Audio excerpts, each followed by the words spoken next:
Here I have Dongfeng Box, and let me show you how to use the automatic dome lights, and let me explain what does this feature do. Let's begin. Alright, so let's open the car settings. So this blue icon right here, select the light, the second one on the left tab. Here you can choose the interior lights right here.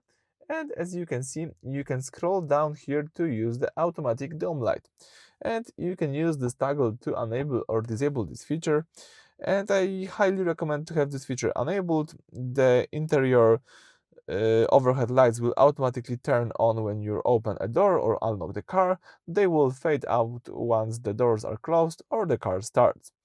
Why you should use it? It ensures you have visibility when you entering or exiting the vehicle at night without needing to press any buttons.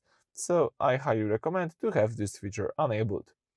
Thank you for watching. Please subscribe to our channel and leave thumbs up under the video.